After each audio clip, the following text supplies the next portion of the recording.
Shop the Sherwin-Williams Memorial Day sale and get 30% off paints and stains May 16th through the 26th. With prices starting at $34.29, it's the perfect time to transform your space with color.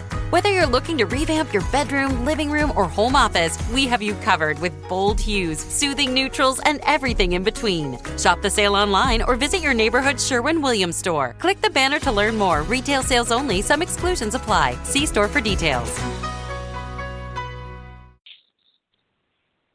Blog Talk Radio.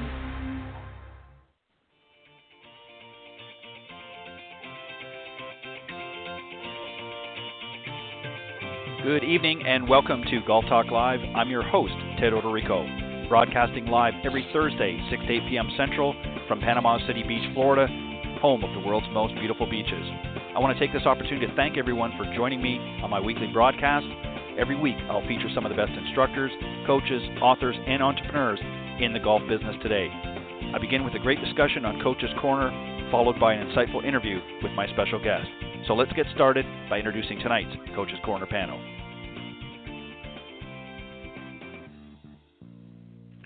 All right, thank you everybody once again for joining me here tonight on Golf Talk Live. And in just a moment, I'm going to bring up the panel, but first, just a couple of quick mentions. I want to let everybody know that next week, beginning, of course, July 15th, I'm going to be, yours truly is going to be on holiday for a week. So I'm not going to be doing a show on the Tuesday morning show, Women of Golf, with Cindy and myself. We're not going to have that. And also Golf Talk Live and, of course, Coach's Corner next week. None of those shows are going to be broadcast next week as I'll be on vacation, but they will return the following week. So you can listen to some of the archived earlier recorded programs if you want next week, just to catch up on some maybe you've missed. But I want to thank everybody for joining me live here, as I said, this Thursday. Got a great show for you tonight. Got a couple of great professionals here on the Coach's Corner panel. I'm going to bring them out in a second. And a little bit later on, I got a very interesting special guest, Robert Price. He's the Director of Mental Performance Training and owner of Elite Minds, LLC. He's going to be joining me here. We're going to talk a little bit about the mental game and how really sort of follows into what we're going to be talking about tonight here on the Coach's Corner panel. So I'll save that for a little bit later. But in the meantime, let me thank, of course, once again, the sponsor of the Coach's Corner panel, golfswing.com. They'll be sponsoring the Coach's Corner panel segment again this season on here on Golf Talk Live. And I'm going to tell you a little bit about them and a great offer that they're doing right now for all of the Golf Talk Live listeners. Golfswing.com, with its cutting-edge technology, have teamed up alongside some of the best golf instructors, coaches, and swing gurus in the business. Together, they have created one of the best video teaching and training online platforms in golf. So if you're ready to break 100, 90, 80, or even 70, then join their online video academy and learn from some of the best. In addition to sponsoring the Coach's Corner segment, every week I'm going to post a different golf instructional video tip featuring one of their top instructors. So join today, watch, practice, and improve your game. And be sure to enter promo code Golf Talk Live and get 50% off the regular subscription price. All right, I'm going to bring up the panel here in just a second. Let me quick introduction for them first. First up, of course, is John Hughes. He's a PGA Master Professional and the President of North Florida PGA Section. He's also the recipient of the 2013 PGA of America Horton Smith Award, and he's also a top 30 instructor with Golf Tips magazine. Also rounding out the panel tonight is Pete Buchanan. He's the founder and director of instruction and owner of Plain Simple Golf LLC, which of course houses the Plain Simple Golf Circuit and the Simple Swing Repeater Training Brace. And he as well has been teaching over the past 30 plus years.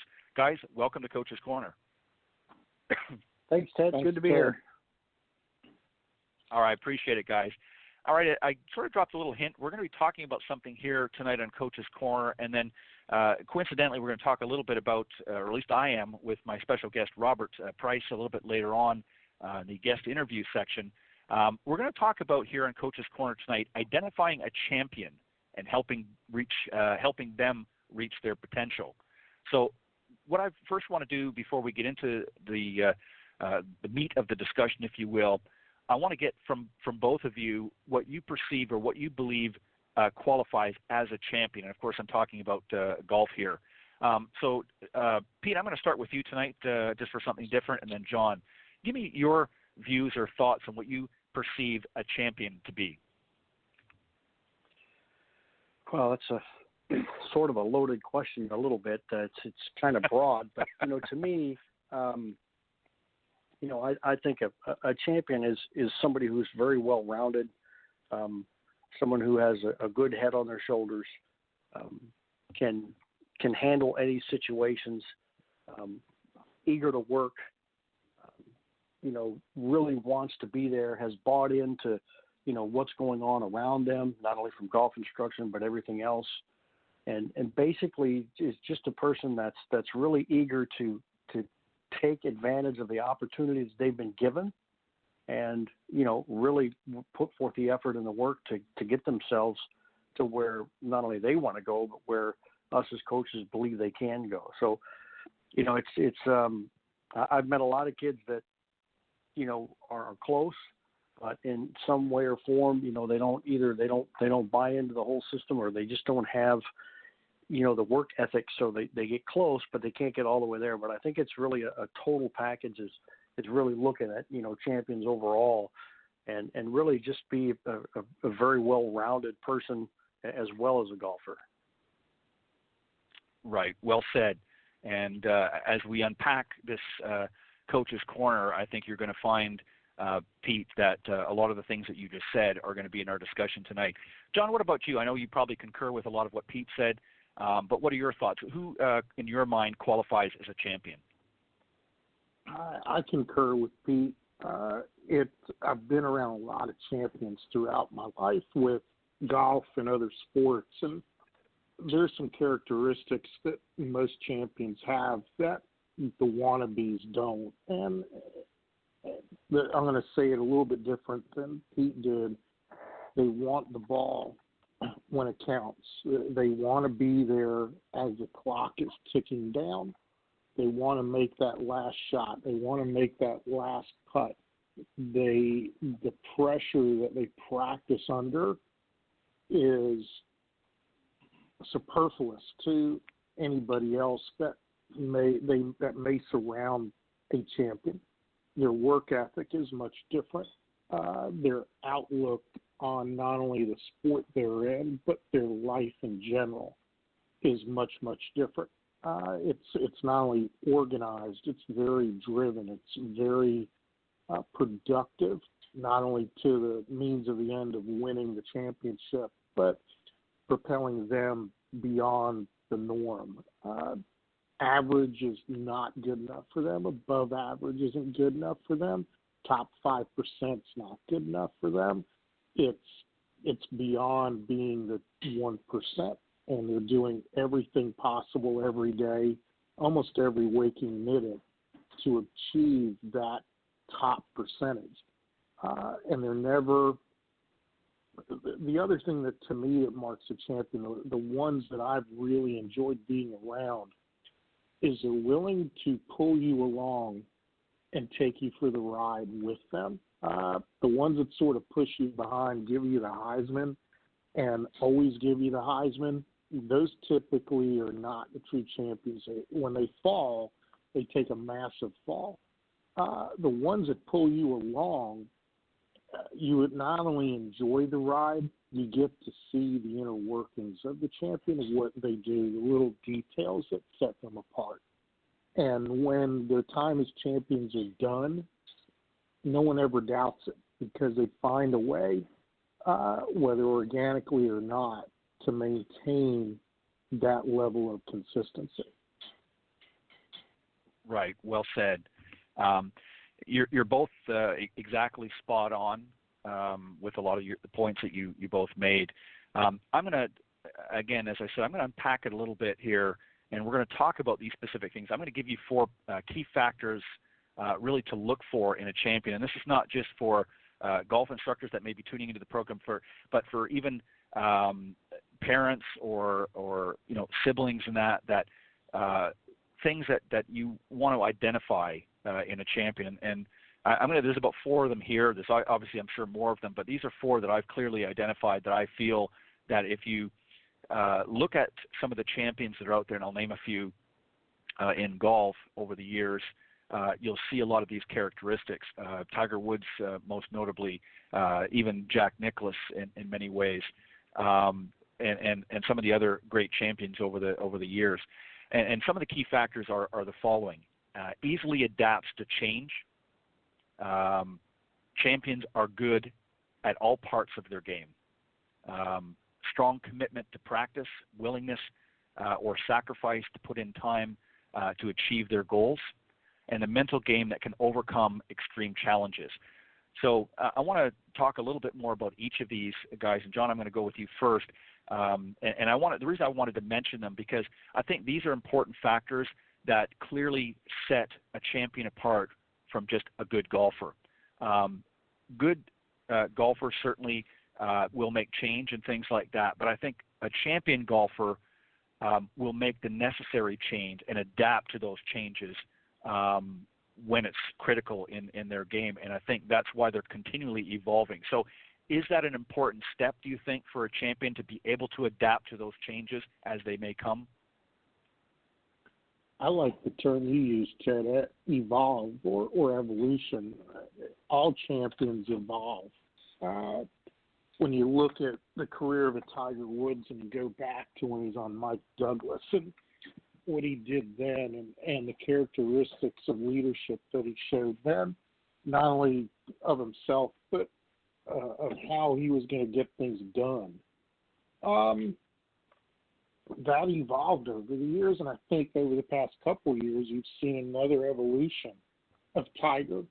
He's getting a little older. There's been some obvious public things out there, and he's learned to adapt. He's learned to become comfortable within his own skin, for lack of a better way of saying it. And I think you see that amongst any champion, whether it's a Wayne Gretzky, a Bill Russell, who was recently mentioned at the ESPYs last night, a Lou Gehrig. I mean, there's so many names you could go down the list. As you look at their careers, as you look at what they do, not only physically but mentally and emotionally, a champion does evolve. And when it comes to change, whether forced or by choice, they do readily adapt because they know without being readily adaptable to change, it's the end of their run. It's the end of their ability to be on top. Right, exactly. And some great other individuals that you mentioned there as well, obviously not in golf, but nevertheless were champions in their own right. Pete, something else too, that the second point that I mentioned that I want you to talk a little bit about is about the actual parts of their game. Champions are good at all parts of their game. There certainly might be parts that they excel a little bit more. Most players have a strong part of their game. It might be driving, it might be chipping, it might be putting, but champions tend to be well-rounded in all aspects of their game. That doesn't mean that they still may not have an area of their game that they excel a little bit more in, but generally as a rule, they're good at all parts of their game, and that's why they're able to close the deal come Sunday. Nicklaus is a great example of that. He wasn't the strongest wedge player, but his wedge play was good enough to get the job done when it needed to, and that's why he went on to win as many major championships. So talk a little bit about that as well. Again, a little bit maybe the differences in that and why champions, how they're able to be that much better at their game. Well, I think overall, champions don't have any weaknesses. Now, as you said, they may have a part of their game that's not up to speed to another part, but relative to everybody else, it's so far above and beyond. And so even their weakest part is equal to some of the best parts of the other players. And so without any weaknesses, they don't have any hurdles in front of them. They can just go. You know, Seve was a great example of that. I mean, he wasn't weak anywhere. I mean, yeah, they might say he didn't drive it as good as he should have, but he drove it with, authority because he knew the rest of it was so strong. It didn't really matter. I mean, he could really drive the ball very well. And, they all can hit it crooked at times, but to have all of the elements of the game that highly, elevated or together as a whole, it just gives them such a huge benefit that they can really take it to everybody else because they know they're going to be able to perform. And that's really the thing I've tried to emphasize, and I've got a couple of guys that are trying to get to the next level, and they're always talking about, well, my weak area. And I'm like, well, it's really not a weak area. I said, the problem is you think it's a weak area. And as long as you do, you're always going to set yourself backwards a little bit. You got to just go right over the top of that. Right. I mean, you've gotten to this level, so you're pretty good. And so you have to be able to take that and have the confidence in all of that. Obviously, you want people to play to their strengths, but when you look at a champion, everything's strong. So, I mean, they just play. So they really don't have to worry about a part of the game that, makes you go. And even some of them, even if they do have a weakness, where they're really good at eliminating it, so they don't have to use it. For example, if you've got like Nicholas, a weak wedge player, well, he just doesn't leave himself those. He'll hit an iron off the tee, so he doesn't have to deal with it. And so, recognizing the fact that you can play a game where you can take what might be perceived as the weakest part of your game and eliminate it. Yeah, that's really where the champions sit in. And again, you take a guy like Michael Jordan. I mean, where was the weakness? He didn't have any. There was none. Right. And so when you have that much confidence in your overall game, you can just go and you can just play. Right, and that's a valid point, Pete, that you bring up, because even Tiger, talked about, and Jack did as well, about certain things that they would be challenged with. Jack, I remember, was not a strong drawer of the ball. Obviously, he predominantly favored a fade. So when he played courses that didn't fit his eye, he didn't just sort of mull around, do the best that he could. He eliminated on those holes he knew he was not going to make a strong score. So he didn't try to, other than just make a par, and if something fell in, great. But he didn't try anything fancy or different. He played to his strengths all along the way, and he eliminated the weaker areas or the weaker parts of the course that he knew he was not going to be strong in. And many champions do that. John, another thing too is, and this is this is a huge one. I think really one of the most important. Certainly not the important, but most important, is a strong commitment to practice, and also a willingness and ability to sacrifice, to put in that time if you want to achieve the goals that you want to achieve. Talk a little bit about that. Again, champions practice a lot different than our average everyday high handicappers. They do, and it's a great segue from what you were just talking about. The thing I was going to add to Pete's comment about weakness is they never let their weaknesses show outwardly. From a competitive standpoint of view, you'd have no clue that what they were doing was a weakness, and that does fall in and transgress into what they practice. They know how to maintain their games, but they know how to build their games. They know how that if it's truly going to be a career-long weakness, they're going to identify smaller parts of that weakness that maybe they're better at.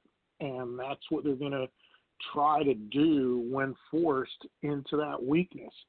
But at the same time, because they're practicing and you're standing on the side going, wow, that guy, man, he hits a lot of balls, or wow, that girl she doesn't go home until it's dark 30. Why is she doing that? That's all part of the mystique, all part of the perception that a champion's trying to provide, and I'm using that term distinctly, provide their competitors. They're not trying to do anything or prove anything so much as they're trying to provide a nonverbal communication to their competitors that I'm going to outwork you, I'm going to outthink you, I'm going to outplay you, and I'm going to outdo you at everything. And I have no weaknesses. And that's what practice does, not only from a physical standpoint of view, but from a competitive perceptual standpoint of view.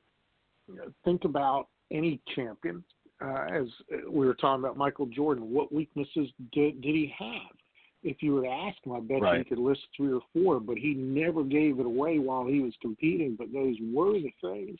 If you were in the back of the gym with him after practice, those were the things that he was working on hard. When you go to PGA or LPGA tour stops, the people who are there after their rounds, the people who are there and they're telling them to turn the floodlights on because they're not done.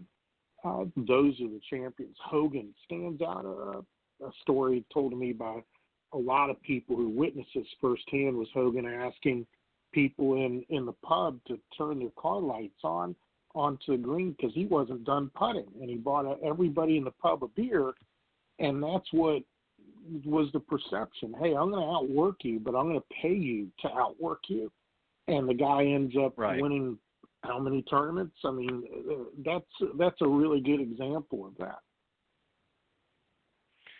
Yeah, and something else too. Excuse me, guys. Just talking about and I know there are other champions out there, but the reason I'm talking about these two specific because there are differences, but at the same time there's similarities. Nicholas and Tiger, for instance, when you look back on earlier times in Nicholas's career, he was certainly not an overly tall individual compared to some of the players that you see out there today, but he was a very powerful man. He had a lot of strength in his youth, and he was able to hit that ball a mile. Fast forward to Tiger's era, and of course, let me digress a little bit. Nicholas was able to dominate for a period of time in his day. Obviously, there were a lot of other great players, but because of his physical prowess, if you will, at that time, and his ability to hit shots that were just, at that time almost seemed ungodly. And he also had a mental prowess, which we're going to talk about in a second, that also was able to overpower a lot of the competitors.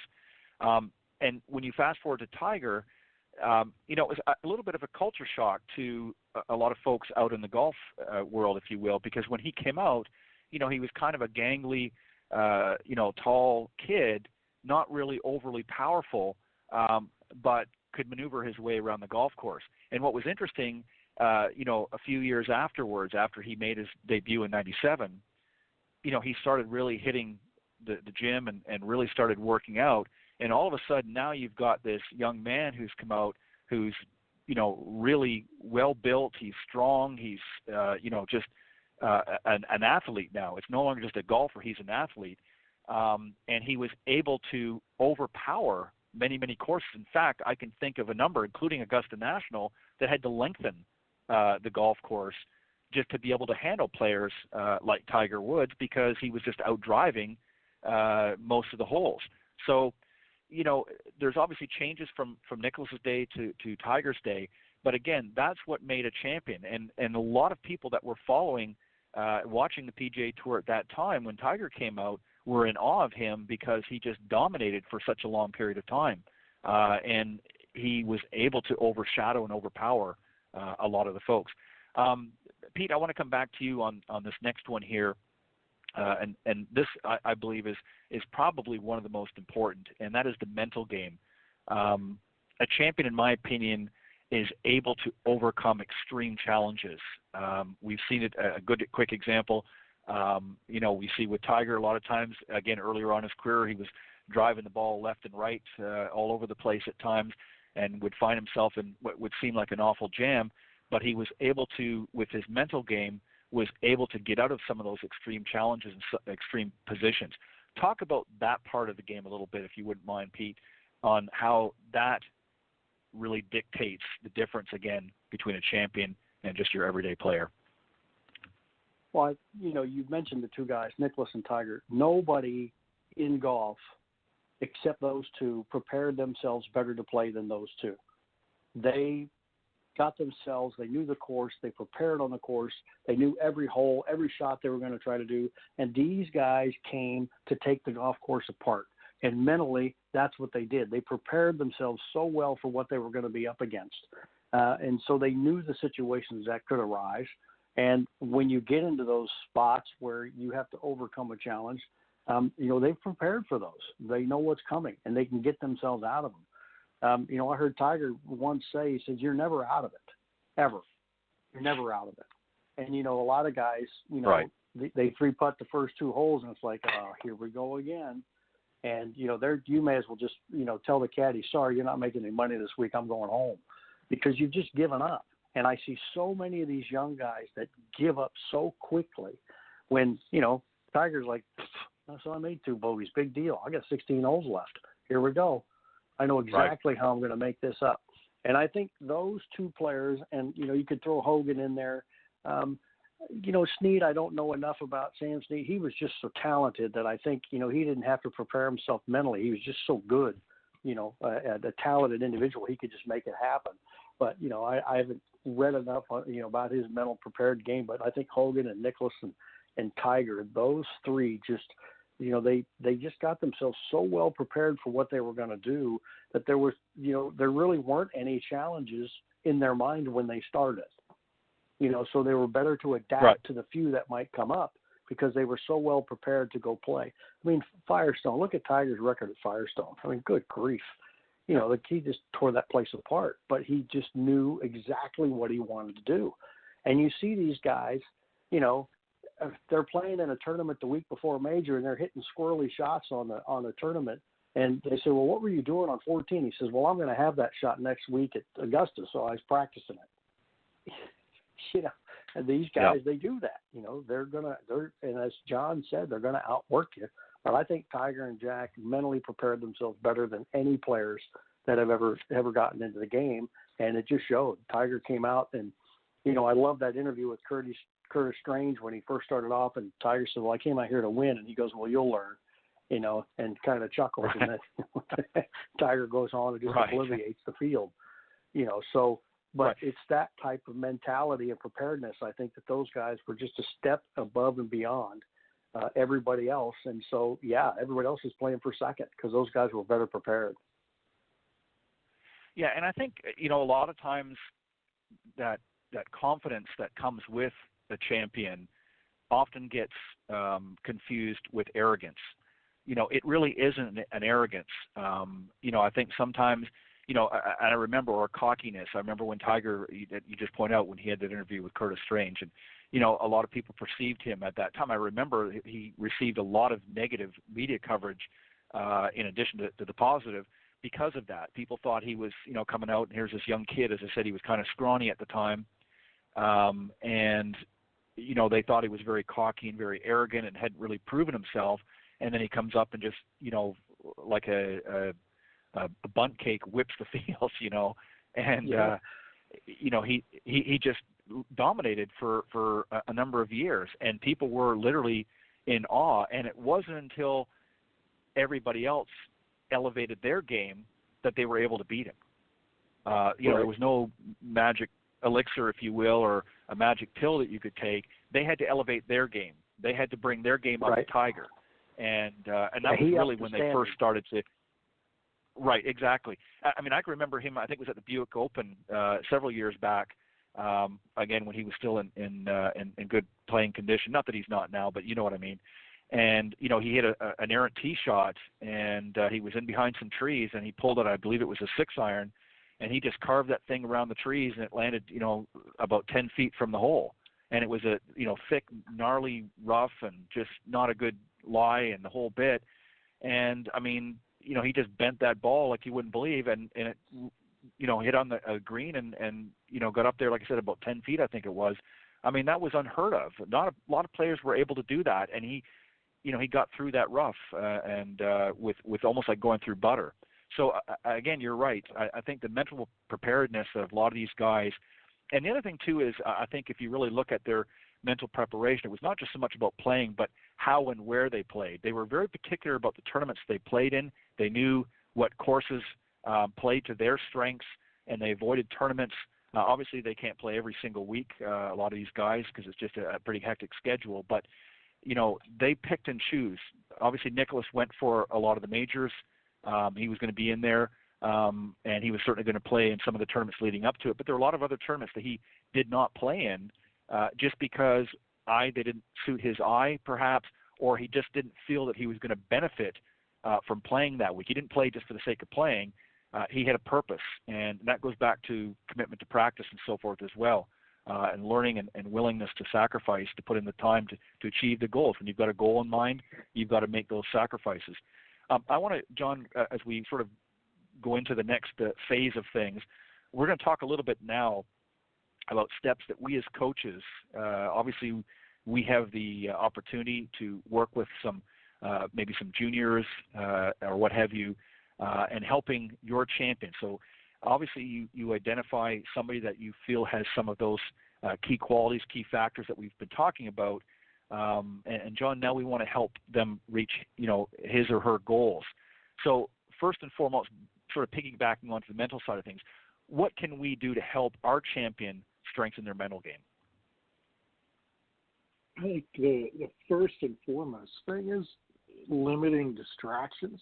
A lot of really talented, very skillful players get distracted for a lot of times the right reasons, whether it's a family commitment or priority or something faith-based or what have you. But when you look at Jack, Tiger, Hogan, some of the other names that we've talked about, their distraction levels were zero. So much so you could argue that they knew how to turn it on and when to turn it off, whether it was the work ethic, the mental preparedness, whatever the case may be. They compartmentalized their distractions into time frames, into balanced portions of their life.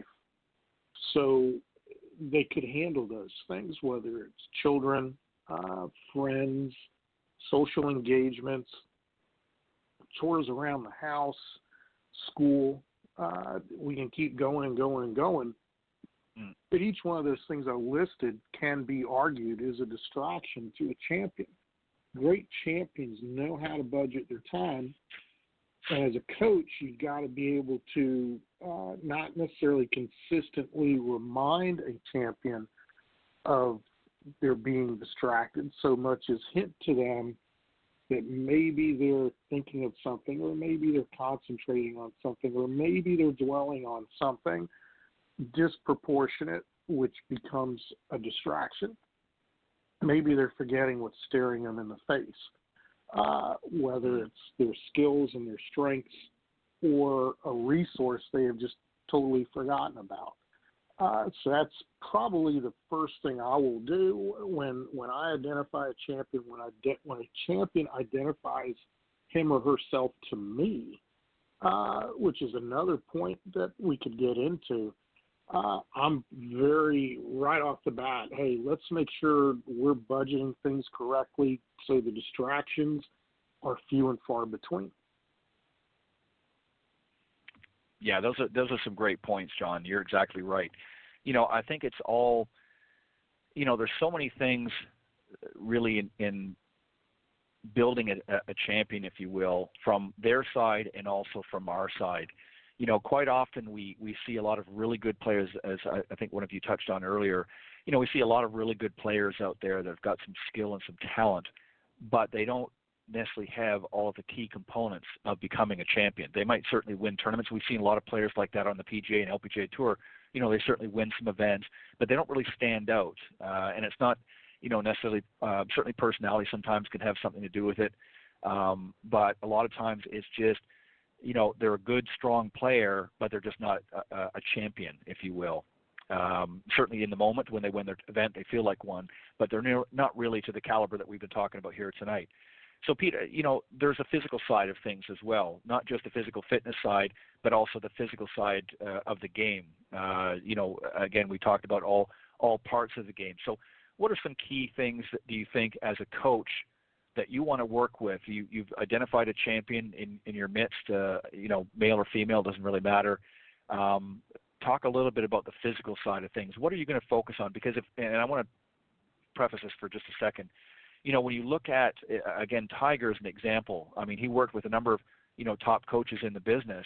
I guarantee there was really nothing that any of those coaches could have told Tiger about the golf game that he didn't already know. But there was something that they had that he needed. So what do you think a champion needs from their coach? Certainly they're hitting and striking the ball well, or they wouldn't get to the level they are. But what do you think that they draw from on the physical side from a coach? I think, first of all, it's confidence in the coach. I mean, somebody who, doesn't waver in what they tell him, somebody who stands their ground, who tells them straight up how it is. This is the way it needs to be. This is what you need to do. Track each area of their game so you can pinpoint to them, these are the areas that you need to get a little bit stronger in. Not that you're, not strong as is, but you have to get stronger to get to where you want to go. And I think as an overall basis, it's a two-way street. I mean, the player, champions to a certain extent, the true champions just have a God-given talent that's in there. And it's always going to help them be a step above everybody else. But I think as coaches, we also have to be careful that we don't teach that out of them, because you can really do that. I mean, I've seen a lot of times you get a great talented kid and they coach the talent right out of them. And, you've got to be careful that you don't take it the other way, but you have to be a little bit forceful.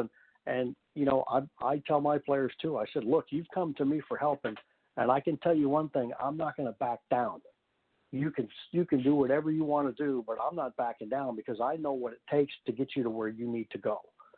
And so you sort of have to, as a coach, have to get that confidence in yourself and get that confidence into them, that they know that you can take them where you want to go. I mean, Tiger and Butch, Tiger knew a lot about what was going on, but Butch just knew how to finesse him enough to get him to do the things he wanted him to do. It wasn't going to change a lot, but Butch was able to get Tiger to understand what Tiger needed to do. And I think that's where the real challenge comes into play, is getting the players to recognize what they need to do. Because a lot of times these young kids just think, well, I won a couple of tournaments. I'm the berries now, but not yet, because you're going to go up against guys that have all the berries, and you got to go try to get them away from them.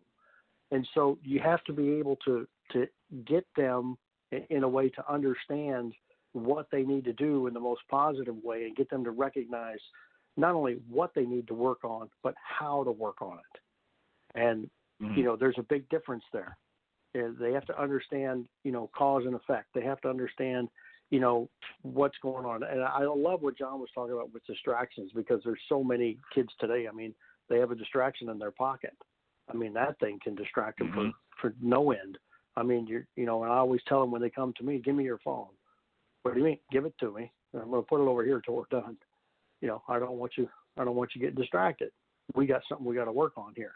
So it can be something as simple as that. But I think more than anything else, as a coach with a champion, you have to have confidence in them, but they also have to have confidence in you. If they don't, it's not going to work. They have to know 100%, and they have to buy into what you're doing. And that's when you can really bring them to a huge a level and really get them going. Yeah, well said, Pete. You're exactly right. I think that sometimes as golf professionals, / coach, I think that we focus too much on what we would like to see, and not really sometimes, and it's well intended. I don't get me wrong, but what might be in the best interest of the student, and we can literally coach the good right out of them. I mean, I've seen players, as you both have pointed out, that were good, strong players and had a lot of potential to get to that next level. And, they get in the wrong hands, and suddenly, they're like a novice golfer by the time they're done. And I think sometimes, pardon me, we have to get our egos out of the way and remember what we're really there for. And we're there really as a support. We're there for to provide visual cues, visual feedback, and guidance, especially for young junior players who maybe don't have quite the mental prowess quite yet. They might have a strong physical game, but they may not have quite the mental prowess, and they need to train their brain, if you will, on handling different situations that they may be faced with, and how to overcome adversities on the golf course. So there's a lot of things as a coach that we can do to help them, but sometimes we have to get out of their way and let them get out there, and sometimes even just through trial and error, letting them see, letting them fail a little bit sometimes is a good thing, because that's how they learn. If we're always, certainly we have to be there and be, to a certain degree, a pillar of strength, but I think we also have to be willing to let them stumble a little bit too, so they know how to overcome some of those adversities. John, another one too is that I want to ask you is, does having a player with perseverance help? I'm going to tell a quick story without throwing anybody under the bus, but I worked for a particular academy, where we as coaches were challenged to motivate our players. And the way that discussion was handled, I took issue with and stood up and asked this academy owner to find more motivated players that we can coach who were willing to deal with adversity. It got me fired about a year later, but I stand by that. The perseverance is one of those smaller characteristics that every great champion of industry, of politics, of entertainment, of sports, I mean, I can just keep going down the list. It's probably the one ingredient that every champion has that goes beyond measurement is the best way to put it. It goes back to the work ethic, but it's not only on the course, it's off the course. You're willing to deal with adversity in ways that are creative, that are productive, and ultimately answer the question, why? To sort of climb on board with what Pete was saying, as coaches, we have to be able to direct, steer, guide is a term you used, all the athletes that we coach to understand the why reason they're doing something. Because when a true champion understands why, perseverance is the byproduct. Right. It's not enough to say we got to change your swing plane, or a great example would be Faldo and Ledbetter. I've had this discussion with David. He's a decent friend of mine, and that was one of the things he had to do with Faldo. Even though Faldo came to him having won a major and saying, hey, I don't think I can play consistent golf this way, David had to sit down and tell him why what they were going to do was going to be able to facilitate the consistency and the performance level that Faldo wanted. And in turn, there's numerous stories of Faldo's work ethic during his heyday. It was all because David was able to provide the why reason. And that perseverance is the byproduct of that. I think when it comes to perseverance, name a champion that doesn't have one, and I'll name you a one-and-done champion. The ones who are there, who are perennial, who are household names, every one of them have perseverance. Yeah, you're exactly right, John. And as it was mentioned earlier, again, using Tiger as an example, and I think, Pete, you were the one that might have said this, and if it was you, John, I apologize. But, if they have a bad hole or two starting their round, they don't give up. It's not over. They still have got, as you said, 16 more holes left. And that's really the difference as well, I think, and that falls into that perseverance, is they know that they're still, as long as they still have one more putt or one more shot in the bag, there's still an opportunity to advance.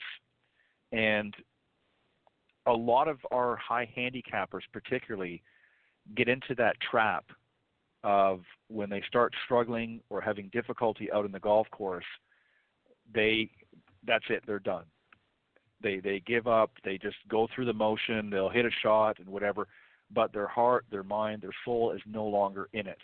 A champion never falls into that category. And if they do, then there's usually some form or some type of anxiety that has now gotten in there. And I think that's probably, if you were to examine, and I'm certainly not an expert, so I don't want to have anybody emailing me or something say, well, you're not a doctor or what have you. But if I was to hazard a guess, I think that back a little bit ago in Tiger's career, when a lot of personal things started happening, I think that's what really happened. I mean, you don't just go from, a champion one day to, the wheels falling off the bus the next day. That was a whole different kettle of fish, and I think some anxiety and stress and of the situation that was going on at that particular time creeped in. But this is what happens with a lot of our amateur golfers that get out on the golf course. And this is where we as coaches and teach professionals have to be able to, guide and steer, as we've mentioned here tonight. The difference with, I think, the amateur golfer and the champion is the amateur golfers, you have to force them almost into a direction. The champions know that they have to go in that direction. They just need reassurance that it's the right direction for them. So they're a lot easier. It's kind of like taking a horse to a water. They're a little easier to get to that position. And I think that's something that,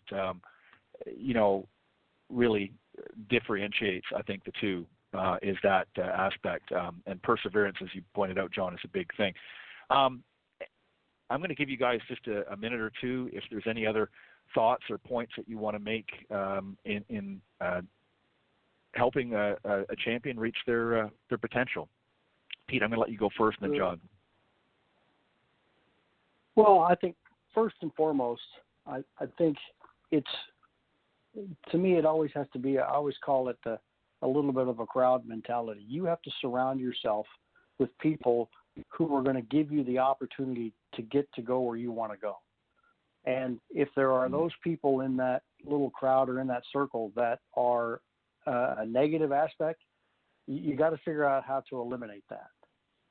And I've seen that many, many times where we've got a team surrounded. We're really, really moving along, and there's one thorn in the circle, and that thorn usually is the loudest voice, and it can really derail one of these young kids or one of these champions, and it can really take them sideways. So you have to be able. You talk about perseverance. You have to be able to understand how and why that particular person is not allowing you to get to where you want to go.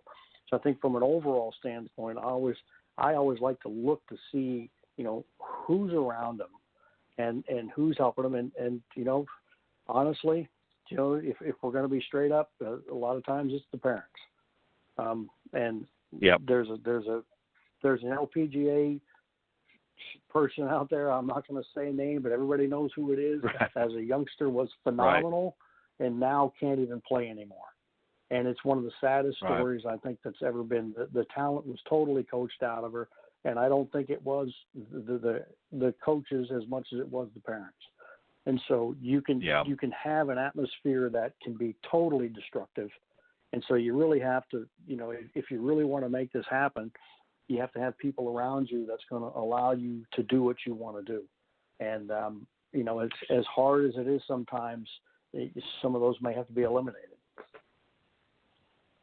Yeah, and you're exactly right, Pete.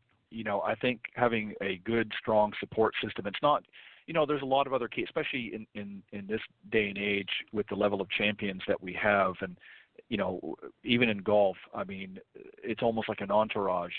And you have to have, you've got your swing coaches, and then you've got your physical fitness trainers and, nutritional advisors and things like that, and other people that may be supporting you as well. And then, of course, if you're a junior in that, you've got parents. It's so crucial to have a good support system. And if you've got a negative thorn, if you will, as you put it, in the bunch, it can derail a very promising career. And especially we've seen it, with potential champions where they've just either the game is just coached out of them, or they're so disgruntled or disheveled with what's going on around them that they just lose interest. John, what about yourself? What are some final thoughts that you might have as far as how we can help our champions reach their goals? I'll sum it up in two words. I love being the cream in between two Oreos. So my first Oreo wafer is ownership.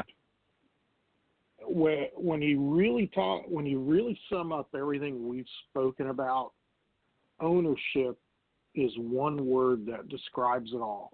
Taking ownership of your distractions and being able to compartmentalize it, taking ownership of your practice habits and your work ethic, taking ownership of the people you surround yourself with, basically taking ownership of where you want to go, because ultimately you're the captain of the ship, and the people you choose to put on that ship, the resources you put on that ship for you and the other people, it's all your choice. And so many times, I'm going to call it 999,999 out of a million, don't take complete ownership. That when it comes to blame, they know they're the only ones out there they can blame. But a great champion understands that, and it goes back to what we were talking about earlier. They evolve. They learn from that mistake, and they go on. They persevere. The other wafer is fear, because what we're really talking about in a champion is they've overcome their fears. And we as coaches are there to help guide them with overcoming fears. I talk about this a lot with just the average amateur that I teach, but even the competitive players that I'm very fortunate to influence and coach and assist. I'm always asking them, hey, what are you fearing? What's the fear factor here, and why is it even part of this? What can we do to overcome that? What can we do, not necessarily to eliminate it, but tackle it head on? So it's no longer fear, it's an opportunity. And the champion sees fear as opportunity. I've been mentored by so many great sports psychologists throughout the years, not only as a golf professional, but in my previous time playing professional soccer. It's all about overcoming fears. And the champions we mentioned today, numerous different names, they learned either at some point in their career to take ownership of what they're doing and to overcome the fear of failure. Because that's ultimately what it boils down to. Champions don't fear failure. Failure is an opportunity for them to grow. And I think if more people just took everyday life that way, we'd probably be in a much better place here on Earth. But more importantly to our discussion, more germane to our discussion, we're talking about building golf champions. They come to us. They identify themselves to us first, and they take ownership of that. It's our job as coaches, parents, support mechanisms, friends, loved ones, children, spouses.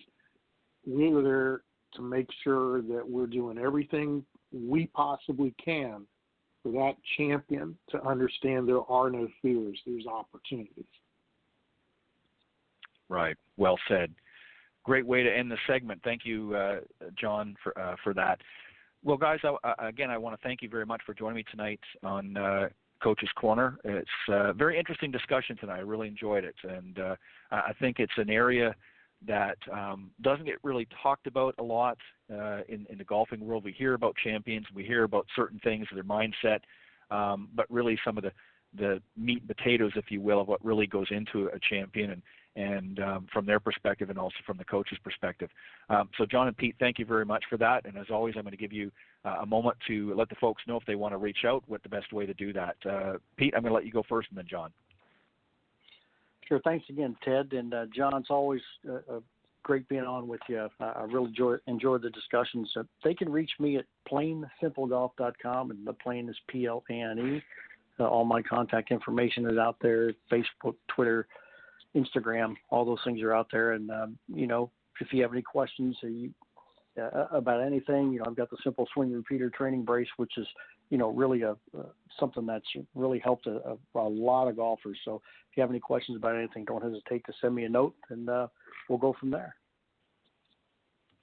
Thank you, Pete. John? Pete, always a pleasure to be on Golf Talk Live with you. I think this is the first time all year that we have been, and I was wondering when we'd finally meet up. And I agree, the discussions we have they're monumental. I've got some notes that I've got to take care of from this discussion. Thanks for that, Ted. Again, as always, an honor and pleasure to be on the show, and I appreciate the opportunity to share and grow the game. People can reach me. It's real simple, John Hughes Golf, whether it's Twitter, Facebook, my website, any social media, my email address. It's John@JohnHughesGolf. Very simple to access me. I answer my phone. Nobody else answers my phone, which I'm very proud of. And Ted, I hope you have a great vacation next week. I'm going to be doing the same. Perfect. Well, thank you guys as always, and I can concur. John does answer his own phone, which is always an important factor. Guys, as always, thank you very much, and his own emails too. Thank you very much, guys. Always a pleasure having you on the show, John and Pete. Love having you guys on, and have a great rest of the summer. I'll talk to you next time you're on the Coach's Corner panel. Thanks, guys. Appreciate it. Yeah. Thanks, Ted. Thanks, John. Take care, Ted. You too, Pete. All right. That was my two Coach's Corner panelists, John Hughes and Pete Buchanan, and they gave you their respective information for contacting them. And I strongly suggest that you reach out to either one of them or both if you want. They've got some great advice to give you, and can certainly help you grow your game. Before I introduce my very special guest this evening, I want to remind everybody about the great offer through golfswing.com.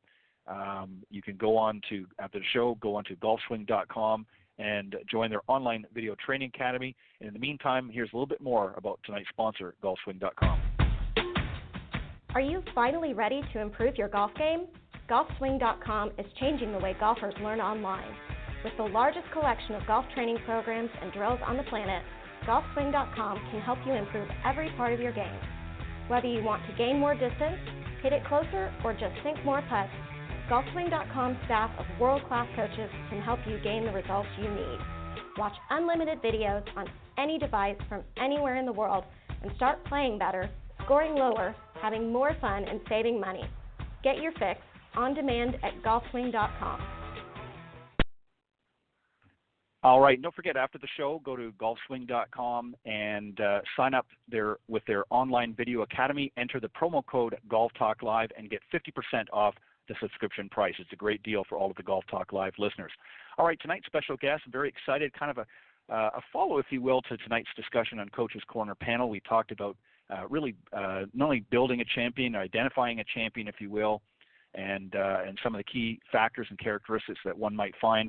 And this gentleman, we're going to talk a little bit about that as well and some other things, but let me introduce him first, and then I'll bring him onto the show. His name is Robert Price. He's the Director of Mental Performance Training and owner of Elite Minds, LLC. After 19 years of experience getting athletes to perform at their best when it matters most, he can help you as well.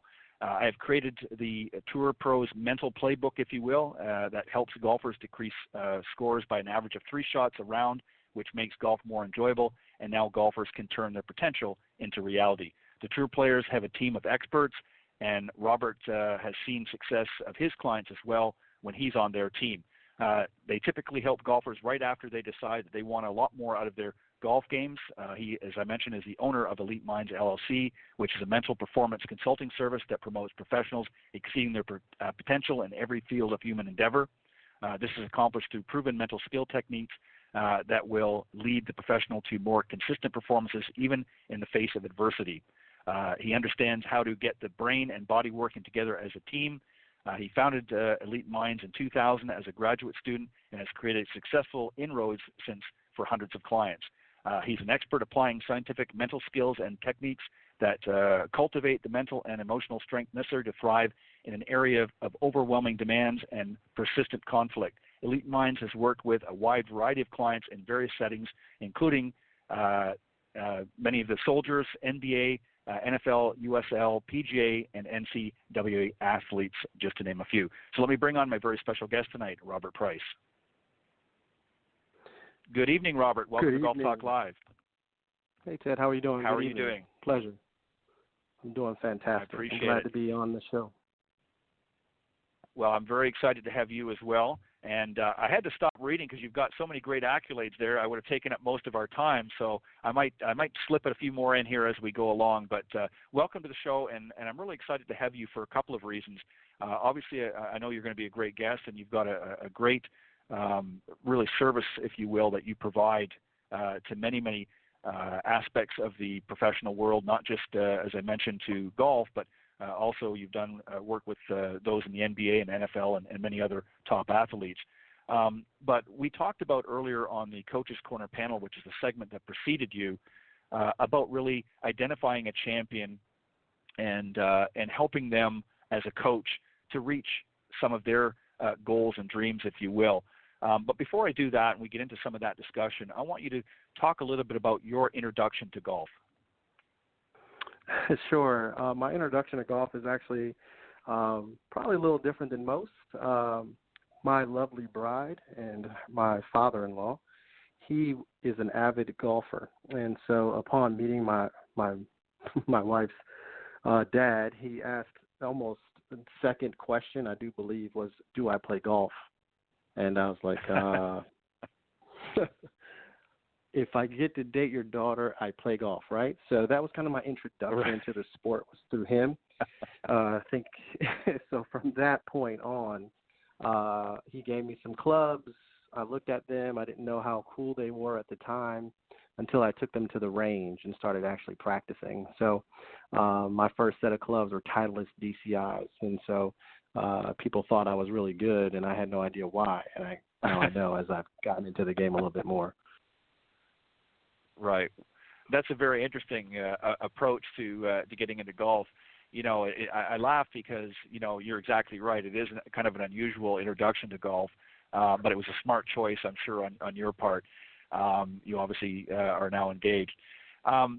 You know, Robert, you obviously have, you know, and I'm going to read a little bit more. You've got a master's degree from both University of Maryland in kinesiology with an emphasis in sports psychology, and also Johns Hopkins University in clinical community counseling. So you're obviously well educated. What drew you to develop the programs that you're doing now? What sort of took an interest in getting into sort of the athlete's mind, if you will, a little bit? Sure. One of the cool things for me was actually when I was in high school. I tell this story to folks because I think, you know, how do you find a career or how do you find something that you're passionate about? For me, came early. Literally, I was in the 9th grade. I played football. I ran track, soccer, and played basketball in high school. And so as a football-only player and a basketball-only player, the coach at the time said, well, you need to do something in the spring. And I was like, well, I'm just going to, you know, like shoot baskets or something, you know. And I was pushed onto the golf team. And earlier, one of your guests mentioned sometimes as an amateur, you're forced into a position. And so for me, I was forced into running track. And I actually was left with running the 300 intermediate hurdles and the 110 hurdles. And it was through that experience where I really started asking the question of, well, what is the mental makeup for somebody who's really good at what they do, especially in the world of sport? And so I knew that, like, it became one of those things, well, why am I doing track when I want to play football? And I think what happens is you start to understand is the longer that you go through that process is that, well, I want to be really good at that other sport. And so this is just an opportunity, right, for me to actually improve and enhance the things that I want to improve and enhance. And so through that process, I kind of started literally kind of walking through, you know, what is a sports psychologist or what is a mental skills coach? You know, how do you have the right mindset to be the champion, if that's what you want to be, or to be a really good athlete or a great athlete is really what I talk to folks about. And for me, that's really where it came from when I was in high school. This was a path that I knew that I wanted to go down. And so I began going down that path. And now 19 years later, I'm here doing different things, but it's still very much into the mindset of what makes a good athlete actually great. You know, and it's interesting that you say that, Robert, because, you know, really when you think about it, if you look back at most champions, whether it be in the sports or in the business world, they've all gone through their own difficult challenges. They've experienced things that have sort of helped dictate the path they're going to go on. You know, some marriage counselors have gone through difficult marriages and have learned from those experiences and now want to sort of transfer that. So, you know, it's interesting that you took an interest yourself in school at some of the areas that, you know, we're going to talk about here, and then now you've managed to turn that into a profession as well. So it brings me to the point, I want to talk about becoming a champion. Because that word gets thrown around quite a bit. We see it, and if you listen to the earlier segment, I mentioned that.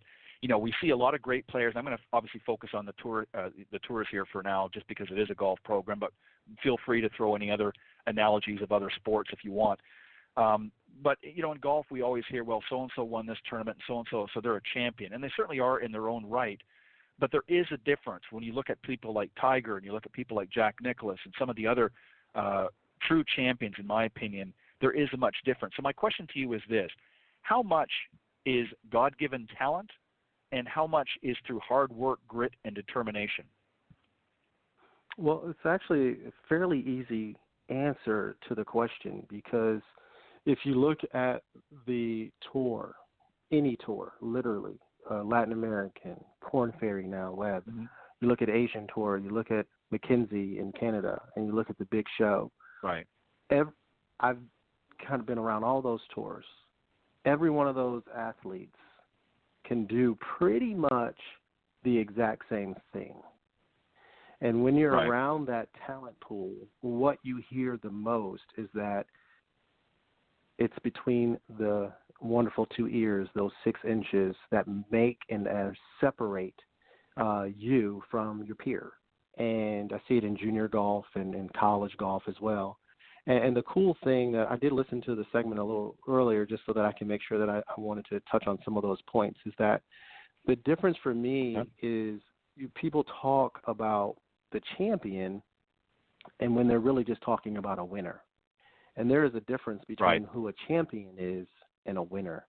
And I would tell people that the difference literally is someone who can perform consistently great in the face of adversity all the time, right? So that's someone who's super consistent at what they do in any field, but specifically in golf, that's the guy that's finishing in the, we talk about goals a lot, and that's the guy that's literally finishing, I would say, in the top 20 most times when they tee it up. I mean, it's hard to win. We know that. But that golfer, that talent that's in that top 20, that's the consistently great golfer. I mean, because there's hundreds of guys out there trying to make it happen. So if you're constantly in that top 20, 25 throughout a season in golf, you're a champion. And some of those folks might not have won as much, but they're just putting themselves in position to do great things. And so they're really good at what they do. They're actually better, than a winner. You can win once, you can maybe even win twice on tour, but to constantly, any touring professional from young now to old would tell you to be in the top 25 year in and year out on that tour, you're really making it happen, and they would classify those folks as champions. Yeah, I would agree with that. Do you think in the media, Robert, and I'm talking primarily the golf media, do you think we throw that word around a little bit too much? And I'll give you an example. As I said, Tiger in my mind is a champion. Certainly he won a lot of tournaments, so you classify him both, really. He was a winner. But he was a champion because of what you just said. He was in that, a little higher up than the top 25, I'd say the top 10. But, he was always consistently there. And as one of my earlier guests mentioned, if he had a bad hole or even a bad couple of holes, he didn't give up his round. That was just, okay, that's over with, done. I got to get back on what needs to get done to finish the job that I've got, ahead of me, or the task that I've got ahead of me. But do you think the media throws that champion word around a little bit too much? Because, we hear this all the time on the Golf Channel, and, somebody will come out, a young player will come in on the tour this season, and they'll come out and they'll win a big event, and, here's the next Tiger, or here's the next Jack. And, 3 months later, it's like, Bob who? You know what I mean? Like it's like who is that they guy? fizzle away. Do you think it's just wishful thinking on the media's part, or hopeful thinking, or how do you see that? Well, probably on the media side, really what their job is to engage and create interest. And so when you hear that word champion, your ears perk up. And then we start to understand, well, who are they talking? You almost go to, well, who are they talking about? Oh, him as the champion? And so that's, I think, a lot of it. And it's very unique. I mean, I talk about it even in the mental playbook that I've created, is that when a lot of people ask themselves, well, what is that champion mindset? And you hear it in the golf world all the time, and they never talk about how do you actually receive or get that. And so that's literally what I teach folks is actually how to obtain that champion mindset, because there's some very key ingredients that are involved in that. And I think the media themselves, they've attached themselves to that champion word, and they just kind of, as you mentioned, just kind of throw it out there as often as they can because it does pique interest, which is part of what they do. So, but yeah, it's absolutely overused. Yeah, I think so as well, and you know, and that's one of the reasons why I wanted to talk about what I did on the Coach's Corner segment earlier, partially because I knew you were coming on the show on the second half, so I thought this would be sort of a great segue into it, into our discussion. But you know, this is something that really, again, I think gets thrown around a lot, and you know, we all want to feel like we're a champion at times, but the truth of the matter is, they are a different breed. You know, we see the dedication and the determination and the perseverance, as you know, we used earlier in the segment before you came on, is something that, you know, our regular high handicappers, they don't seem to use. So I want to ask you this question, since you sort of brilliantly led us into it. How do we develop that championship or champion mindset, if you will? Sure. Well, first, I think those 2 points that were made about ownership and overcoming fear are crucial. And I think that there is a point for people, whether they're a high handicapper, or they're your weekend golfer, or they're the guy that really wants to win their, you know, club championship, who's blessed with having a +1 handicap, right?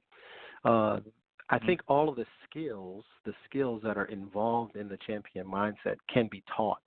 And many of them are embracing your challenges or seeing effort really as the key to mastery.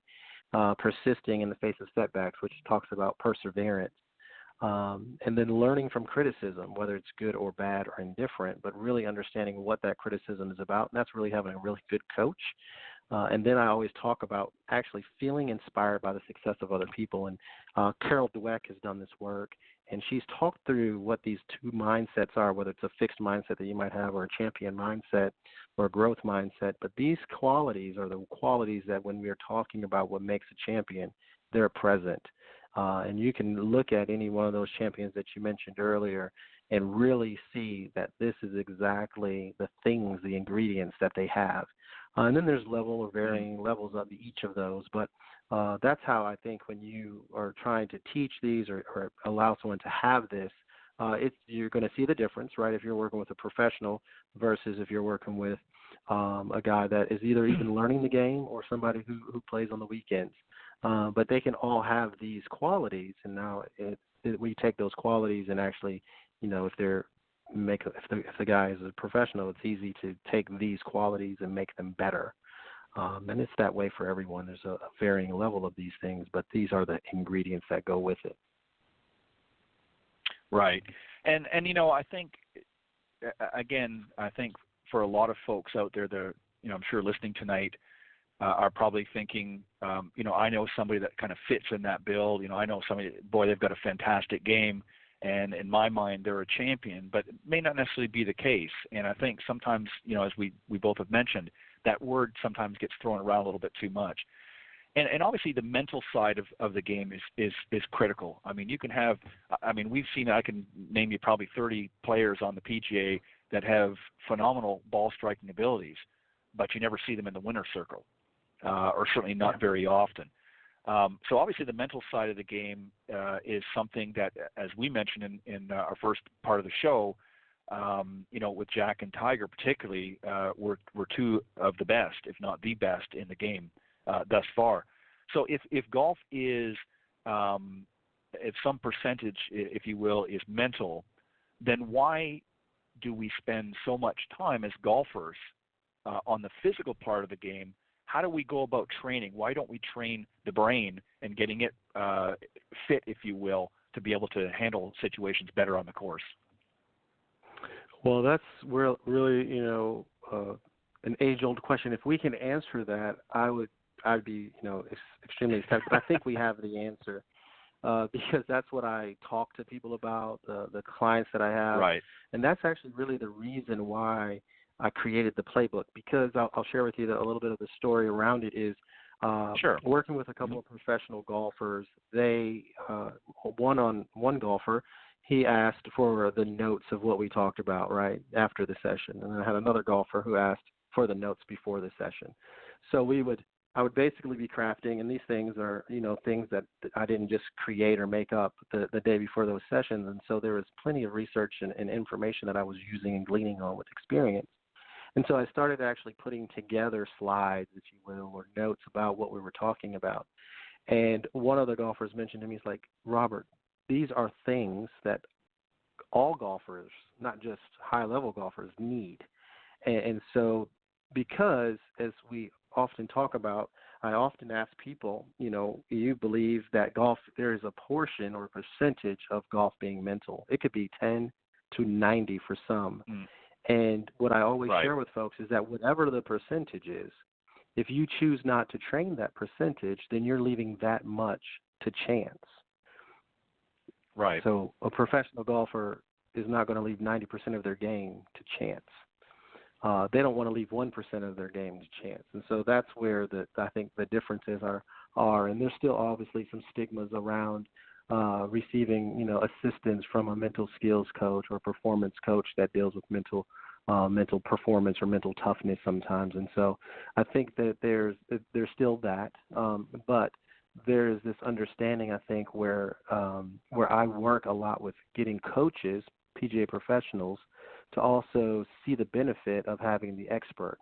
And they know this, but it's sometimes understanding that, putting and wedge game and, full swing and all those things are awesome and can help create the champion that we're trying to create.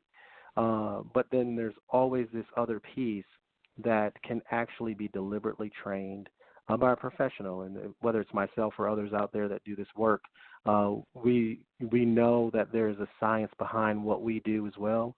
And and for me professionally, when I'm working with a club professional who's teaching lessons and working with an athlete, and I'm also working with them, and when we have that team or that relationship, that's really when we start to see exponential growth. Oftentimes I'm working with someone alone, and their coach may or may not know. And then once that relationship happens, there is exponential growth in that player. And because I'm not going to be the coach, but I'm going to enhance what the coach is doing, because there's only, I always tell people, there's 168 hours in the week. You might spend 10 with your coach, might spend 2 with me. That's still not a lot of time.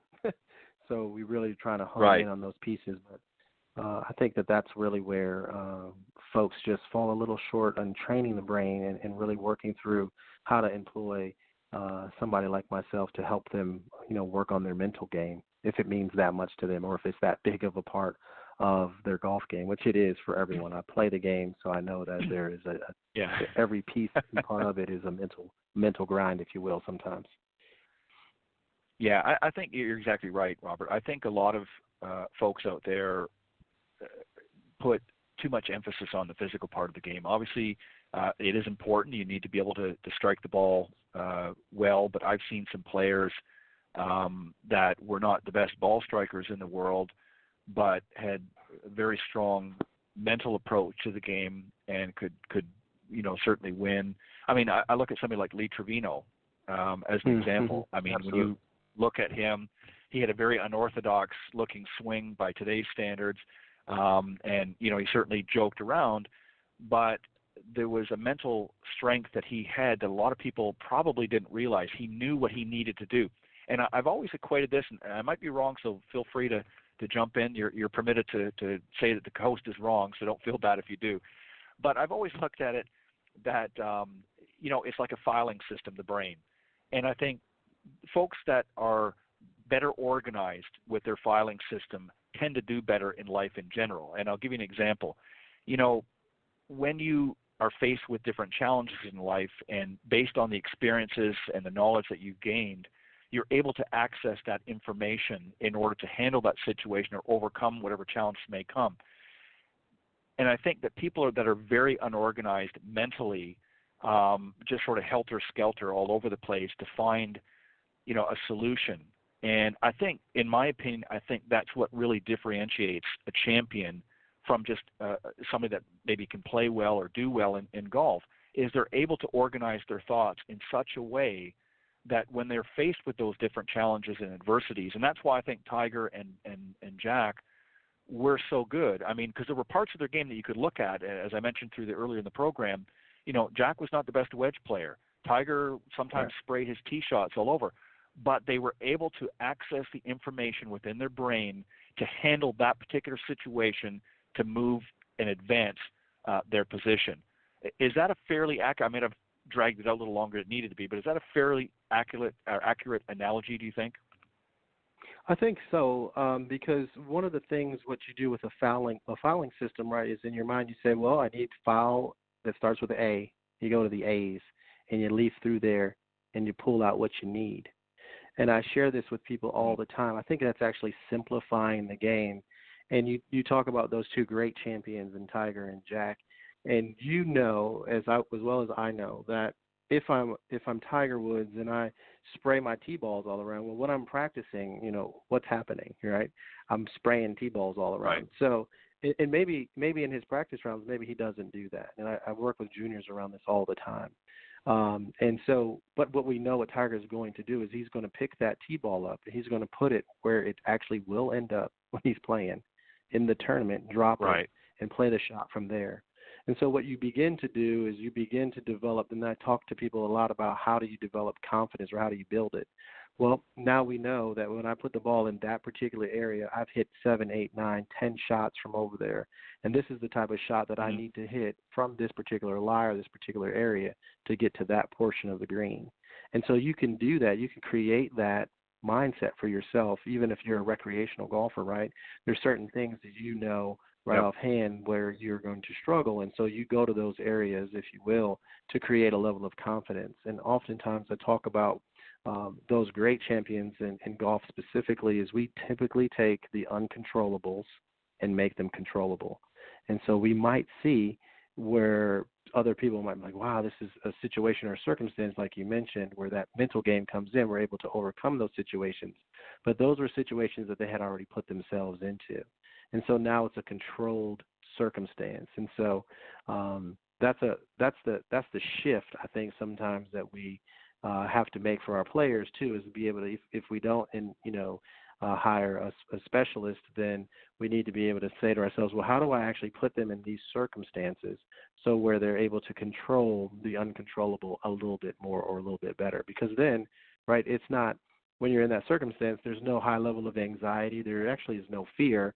It's now this is an opportunity. And one of your guests mentioned that, right, is that when we fear, how do we turn that fear into opportunity? So I always call that just the threat opportunity. We've already put ourselves there. It's the fear response. And so any athlete that I've worked with in the past, what they don't like when I work with them is this question is, okay, so we're going to talk about failure. And they're like, I don't want to talk about failure. I said, we're going to talk about failure because pretty much in every sport that we do, it's a failure sport, right? I mean, literally, you talk about golf, you talk about baseball, you talk about football. It doesn't matter. And golf is always funny, and I tell this to my juniors all the time, is that if you work with a professional golfer and you even go to the range of a tournament and you sit there and listen to them hit those balls, and they'll tell you if they hit 10 balls, they might not hit, if you will, 3 perfect balls, right? And so there's still room for growth, and that for them is a failure. You would take all 10 of those shots, right? But they know what they're looking for because there's a different, it's just a different level. So there's failure at every level. And so when I talk to athletes about, let's talk about our failure response, that's exactly what we're doing. We're really now building that challenge. When those challenges come, we're now able to embrace them because we've already put ourselves in those circumstances before. So we talk about failure, we place ourselves in failure circumstances because now it's not going to be something that's new to us. It's actually just like, oh, cool, I actually had a plan for when I hook it into the woods over there to the right. I have the club. I know what shot I'm going to hit. I've practiced that, so let's do it. And then they go and execute it. And so it's not, really double, overthinking. And, I tell people all the time that my job is to help people think about their thinking so that when they're out there, they just trust their training. And that's the keys. I don't want people necessarily thinking on the golf course, but we're going to think our way about the golf course and even a little bit on it prior to doing it. So that way we're just trusting the training now at that point. And that's what separates a lot of the athletes that we work with, especially on the golf course. Yeah, and I think what happens too, Robert, with our champions is I think there comes a point in time where, I mean, they're always learning. This is the interesting thing. You know, even Tiger has talked about, even when he's been at the highest level of his game at times, and he says, you know, I'm always learning. I'm always, you know, evolving, if you will. You know, you're never going to master 100% anything that you do. There's always going to be opportunities for learning and growth because it's never changing circumstance. There's never going to be one shot that's going to be exactly the same. They're certainly similar, but not exactly the same. And it's interesting you mentioned that about the range, because I remember, you know, I've been to a few events over the years, and I remember one time watching Freddie Couples when he was warming up, and you know, he did the same thing. You know, hit about 8 to 10 shots, and every single one of them, in my eye, anyways, it went, you know, beautifully the same way. Just, you know, sort of gingerly dropped on the green that was out in the driving range. And I heard him turn to his caddy at the time, Joe, and he said, that last one wasn't too good. And I'm thinking, are you kidding me? I said, it was exactly the same as the, you know, 8 or 9 that you hit before that. But again, they know, again, they're playing at a different level than many of our amateurs. And I think there becomes a point too that, because, you know, you mentioned, you know, when we were talking about the filing, you know, they're beyond going through the A, B, C's and pulling out a file and reading it, if you will. It becomes instinct. Their confidence level gets to a point where instinctively they know exactly which file folder to pull open at any given time. And you mentioned that here in the example you gave. So what specifically, Robert, do you think we can do to train our mental side? What can we do? I mean, we hear, you know, it's not like you go out there and you're hitting balls, and we can do things to train our physical side, but what do we do to train our mental side? What are some examples that you could give us? Sure. You know, one, as I mentioned earlier, about placing our balls in positions and places where we're actually going to hit them from when we're playing in competition specifically. Another drill that I thoroughly enjoy working with my athletes around, and it's one I did with a junior just yesterday, was knowing how far your clubs go, right? It seems so basic. It seems so simple. Right. But for all golfers, that's something that they're constantly working at. And, you know, they can hit certain shots, different yardages, but I think, again, what we're trying to get people to do is to be able to make a very conscious choice, very deliberate, very quick, and feel very confident in the choices that they're making.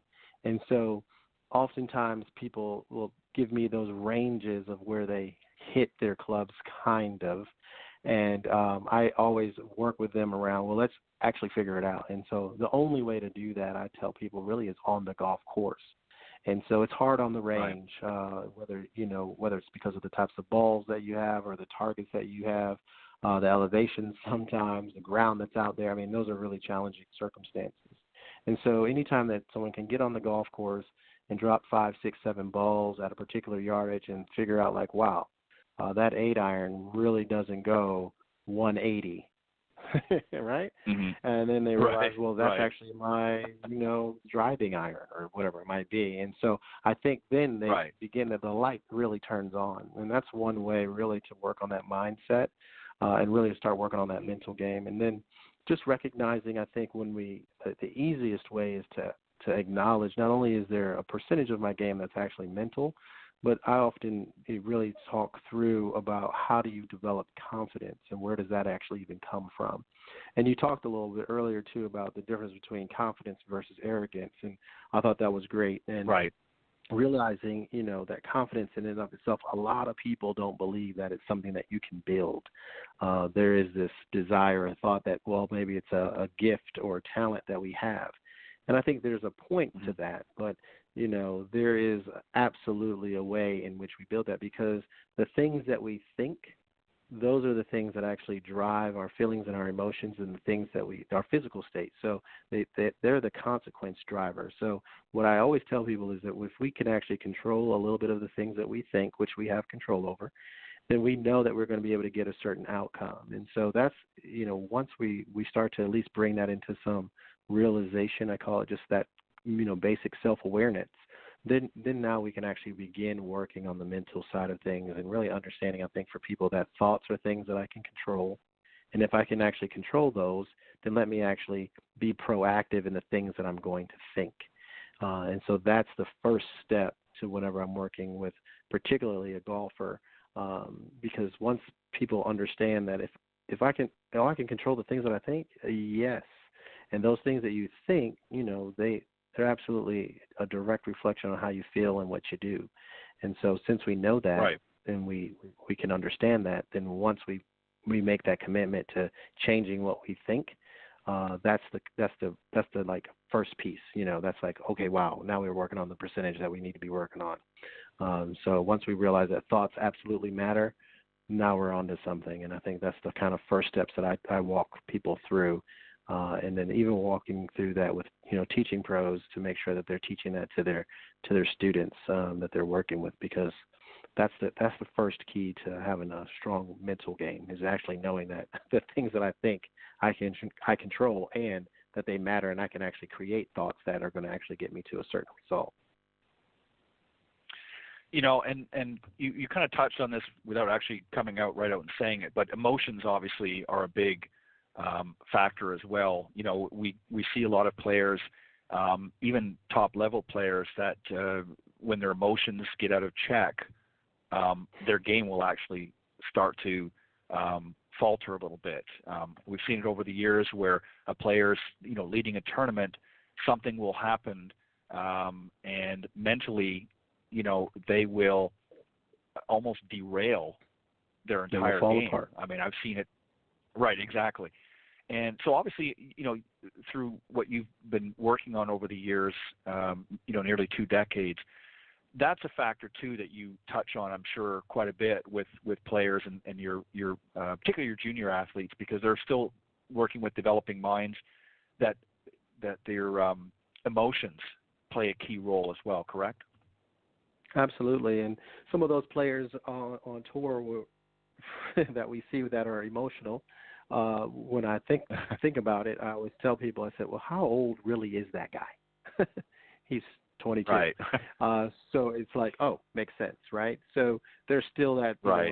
that brain is still developing for males specifically all the way through to about 25 years old, right? That prefrontal cortex, I won't get too sciencey on the show, but that prefrontal cortex is still developing, and that's that executive decision-making process. And so we're not, really able to manage those emotions as well as we would like until that's fully developed. But one of the pieces, particularly working with emotion, is just for a kid to understand. I call it the expectation factor. And it was mentioned earlier in your show too, and I think that, speaking on that one more time is very important, because we're not comparing ourselves to the right people. So I often tell a junior, who are you actually comparing yourself to? And I'll just kind of throw this one out there, because I think it's one that I talk a lot about, and it's really about just greens and regulation. You may know this number because you do this for a living, right? But you ask someone, even a junior who's high-level junior, AJGA or IJGA guy, what is the percentage of greens and regulations that the tour pro is actually hitting? And they're usually way off, and I remind them that it's about 65% and around. Right. And they're like, huh? I'm like, yes. So for you to get angry that you missed the green, let's kind of think about our expectations. And so really what I do with emotions are usually happening when someone's emotionally out of control. It's because their expectations are not in line with their ability. And so we get that to be super aligned, and then the emotionality of the player goes away.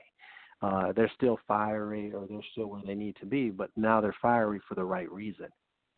Makes sense. Mm-hmm. And so that's really what I do a lot with, and even my top level golfers, even tour players as well. Same concept. They want to, I always talk to them about birdie opportunities and what that looks like for them. And is that a 15-foot and less putt, or is that actually hitting the grid on your green sheet where you want to go? Right? You rather take a 27-footer versus a 5-footer downhill with a little curl to it. Absolutely. And so there's some of those pieces, and we still talk about those because I think it's super critical to make sure that our emotions are in line with our ability. And when we can get someone to understand that and get them to actually believe that, now we're on to something huge. Because I mean, if you tell someone that they're going to hit 12 out of 18 greens in regulation, they're thinking, well, that's not enough. Well, that's enough for a tour player, and that's why they work on their chipping, putting, short. Now we know why it's so important. They're like, oh yeah, I get it. Because I always tell them, what TV shows you is everyone hitting the green really close. It's kind of a delay, I try to explain that to folks. And you go to a tournament and you watch a guy, just take a guy, walk the whole way, walk the whole round, and you'll see him getting up and down, managing his golf game, missing shots. So it becomes an understanding of the expectation of who we are as a golfer. And that, that obviously flows into other areas of our lives, but really understanding what our expectations are with regards to our ability. Yeah, you raised a very interesting point. You actually took the thought right out of my mind, and that was about the events and really what the reality of the stats are.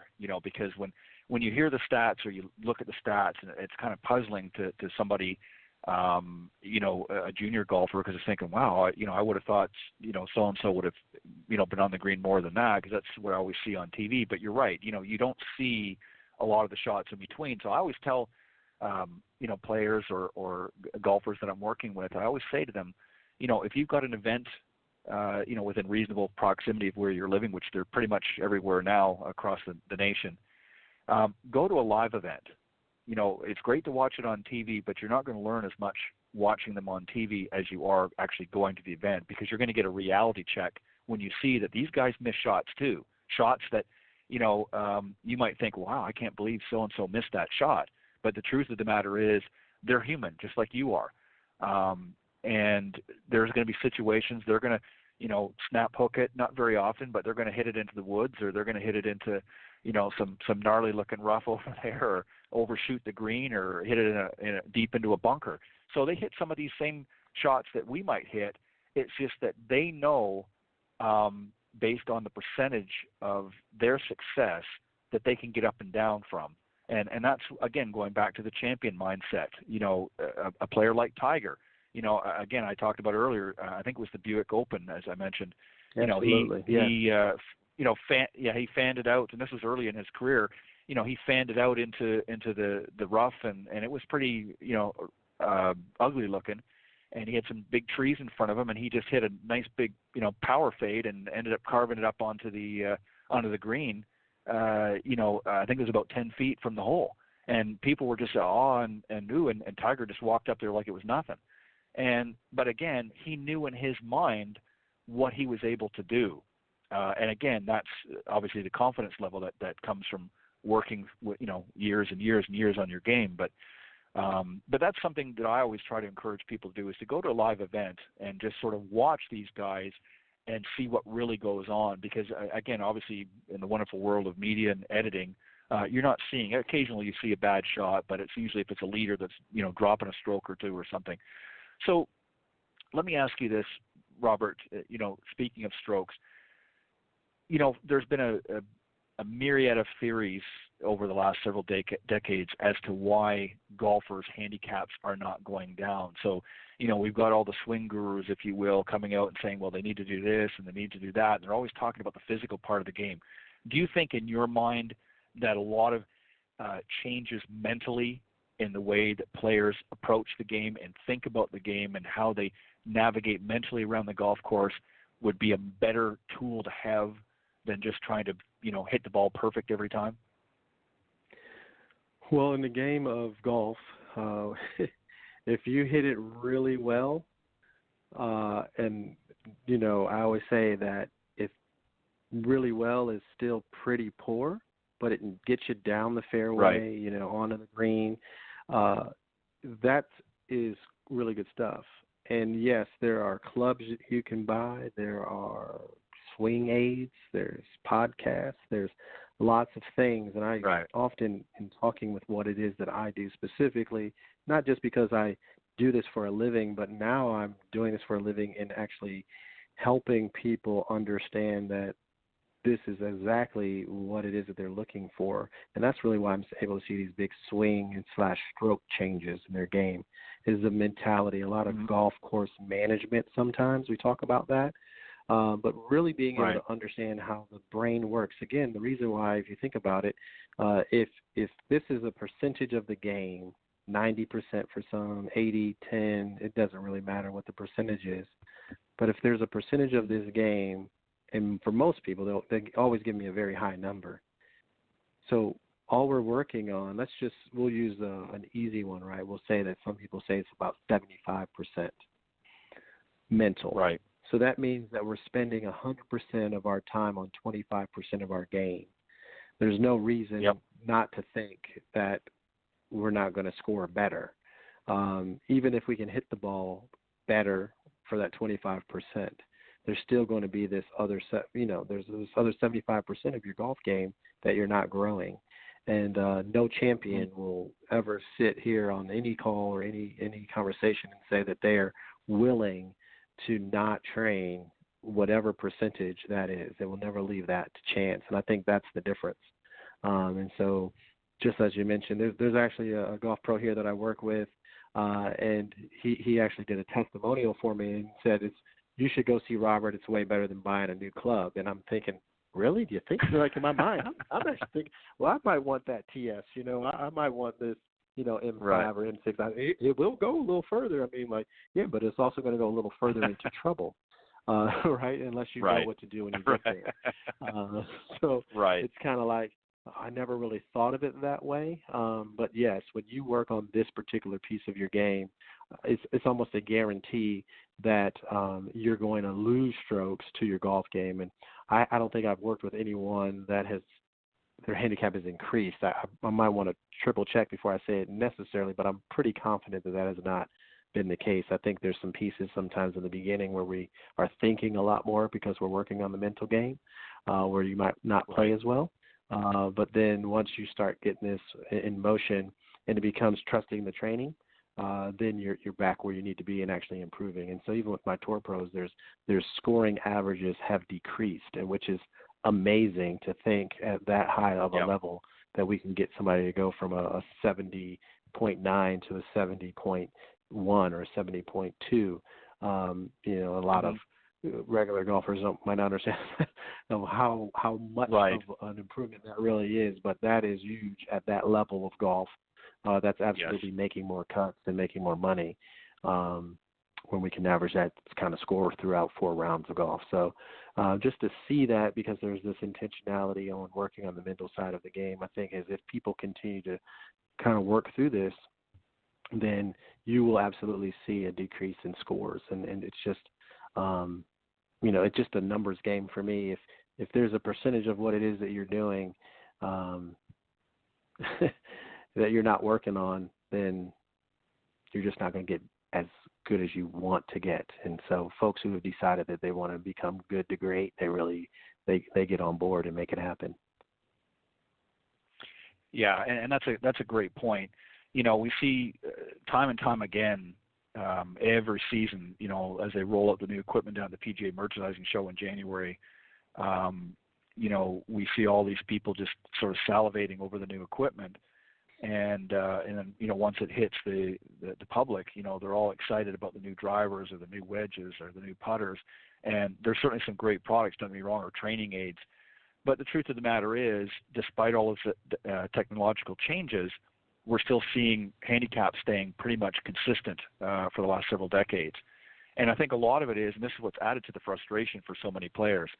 So I want to ask you sort of this final question, and this is about yourself, Robert, because you mentioned that, you got into golf a little bit unorthodox compared to some out there.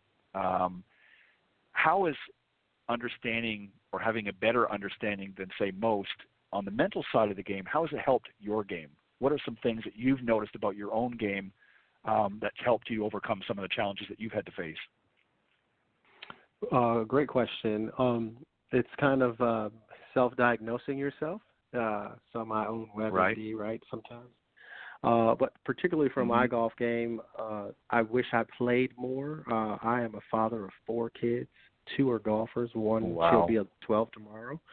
and I have a 9-year-old son, and so they're heavily involved in everything called golf. You name a tour, they do it, or they're in it. So I'm a caddy for a lot of times, right? Which is also for my work, but for my golf game specifically, It really does help me manage getting around the golf course. I recognize that I hit the ball quite a long way. And so that's helpful, but it's also an easy way for me to recognize that when I don't get enough practice in, that me and Mr. Driver are going to, we're not going to spend as much time on the golf course together when we're playing around, right? So because, again, it's about what my expectations are. So, I know what I play to, and I can beat that when I'm really going, but I really use every skill that I teach other people to help myself. Because it's an emotional game. I'm an athlete, by the way, so I want to do well in everything that I do. And golf is one of those very humbling sports where you have to recognize that it requires a lot of time. And definitely there are some talented people out there to be able to pull off certain shots. And so I'm a constant reminder of saying to myself that a number is the only thing going on the scorecard. There are no pictures. There's no descriptions of how I got that number. If I take a 7-iron off of par 5 and hit another 7-iron and hit another 7-iron and I make birdie, no one's going to ask. It's just going to be a 4 on the card. So I remind my son of that all the time. Actually, he's that one. He's like, did you just see how pretty that shot was? Yeah, I started it off on the right-hand side there, really nice, and it just fell right on in there like a feather. And I'm like, yep, but you 3-putted. And your sister, she chunked it up there, got on there in 3, 1-putted. She's got the same score that you got. Talk to me about that, right? Right. So, but I understand that there's, those pieces to it, and each one of them have their own wonderful areas that we can consistently work around. But so for me personally, that's exactly how I use these skill sets that I have for myself for others, but really use it to play really stress-free golf. I mean, that's really what I do. That's the key. I probably should have rephrased the question had I known that you had 4 children. Is how has it helped your caddying ability as opposed to your golf game? Because obviously you're But it's interesting because it was something, just to go back a little bit to what you talked about earlier as we get ready to wrap up here. Unfortunately, I could talk for another hour, but talk about the developing brain, and I think about this, and I've heard this expression many times. It's probably not the nicest one, but at a certain age, we're kind of young and dumb. We just don't get it. We don't understand certain things, and as we develop and our brain starts to develop, things start to make a little bit more sense. And I think in golf, some of these young players have got literally some God-given talent. I mean, they can hit the ball a mile. They've got a lot of strength, but they just don't know how to package it all together and put it together and put it in its proper place. And I think this is really where somebody like yourself can come along and say, okay, here, you've got some great talent here. You can work the ball. You can do this and do that. But there's areas of your game that you're lacking in, and it's, as you said earlier, in the 6 inches between your ears.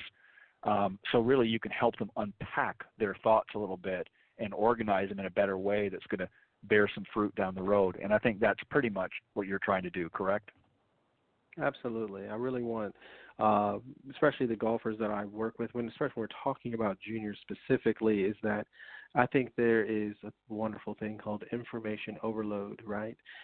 They have a lot of technology, a lot of information, and they're not, their brain is not really ready for all of those details.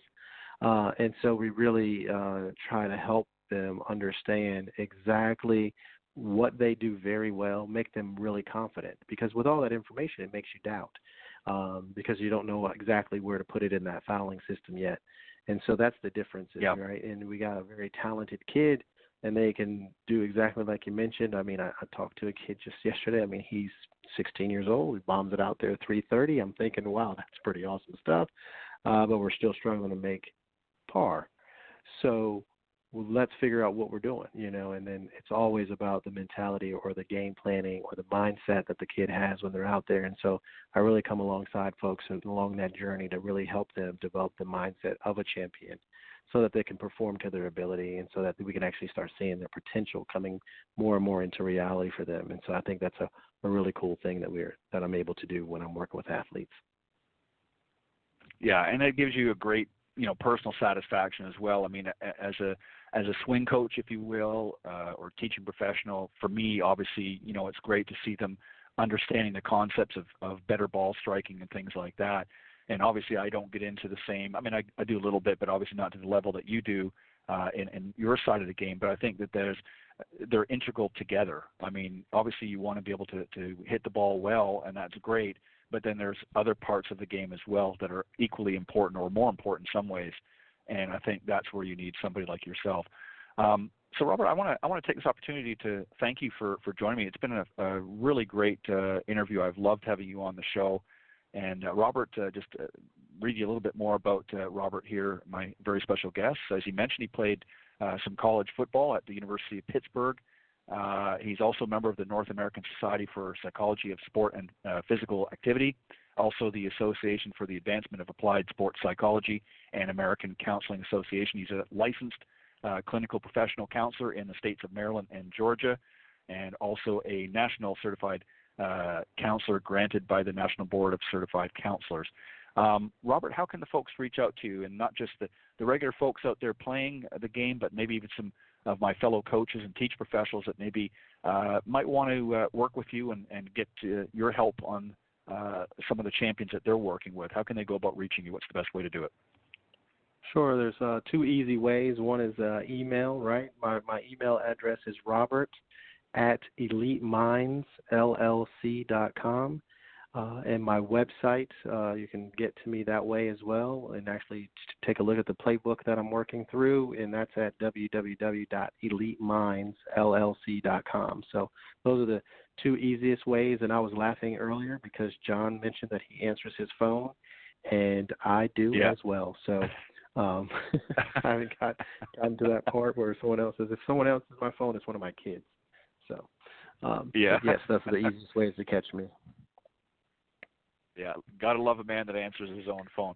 Well, Robert, thank you again for joining me on Golf Talk Live. I'd love to have you come back again anytime you want. We'll get into even some more discussion, and maybe we can do another show maybe a little bit later on the season, maybe get one of your students to join on here and talk about some of their journey, if you will, and some of the ways that you've helped to impact their abilities and that. So I'd love to have you come back on. It's been fun.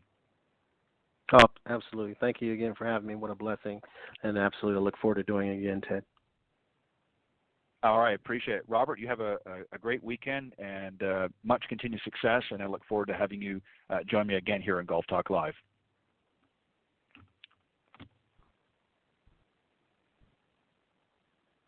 All right. That was my very special guest, Robert Price, the owner of Elite Minds, LLC.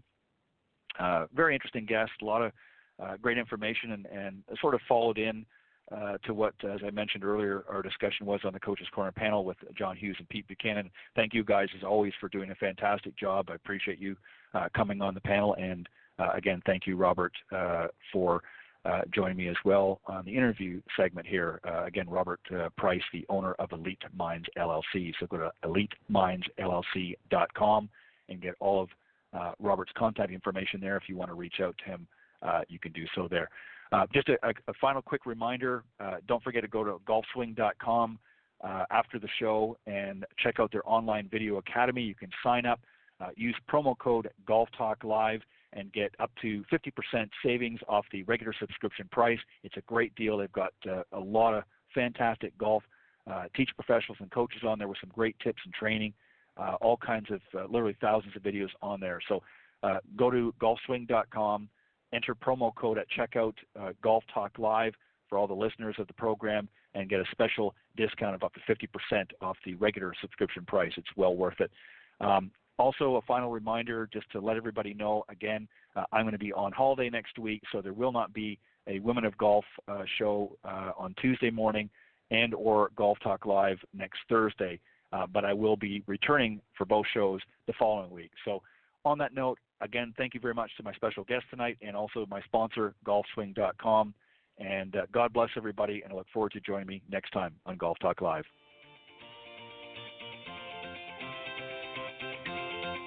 Thanks for listening to this evening's broadcast of Golf Talk Live. Remember to tune in each week at blogtalkradio.com/Golf Talk Live. If you can't join us live, check out the on-demand section for previously aired broadcasts, or listen on any of the following social media platforms: iTunes, Stitcher, TuneIn, CastBox, TalkStream Live, and of course Spotify. To get updates on future shows and upcoming guests, be sure to visit the show's Facebook page, Golf Talk Live blog. You can also follow me on Twitter at Ted and Buck CEO. Remember to join me live each week for another great broadcast of Golf Talk Live. See you next time. This has been a production of the iGolf Sports Network.